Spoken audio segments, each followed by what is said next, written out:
Notre participation de communistes dans cette campagne des municipales menée par Julia, elle est effective. Depuis la dernière assemblée, nous avons contribué à la distribution de flyers, de tracts, d'invitations, du porte-à-porte.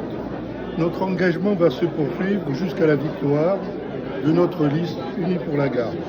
Et voici pourquoi. Nous y sommes parce que les contenus des valeurs défendues sont aussi les nôtres, comme celles de la gauche, comme celles des colistiers, des différentes sensibilités, comme celles des milliers de Cardéens. Premièrement, cette liste citoyenne se veut à l'écoute permanente par des conseils de quartier, des budgets participatifs, des Gardéens associés à chaque grande décision.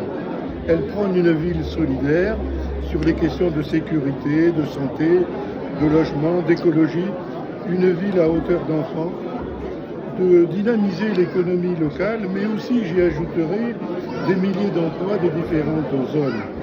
La question de la mobilité va être l'un des axes essentiels pour la ville et pour toute l'agglomération de TPM avec le tramway et la gratuité comme cela s'est réalisé à Montpellier. Enfin, la question des financements, comme la taxe foncière, qui pose la question du transfert de charges de l'État par rapport aux communes.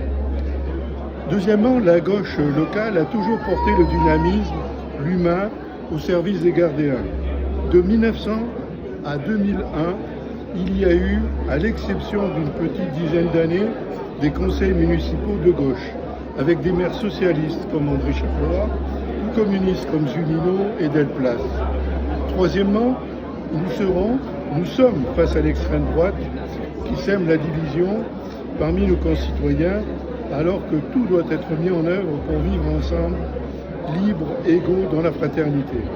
Cette menace d'extrême droite est aussi et surtout locale.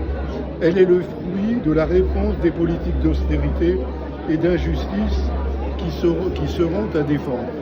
Et toute notre énergie sera faite donc pour gagner, absolument gagner, Unis pour la Garde. Bravo.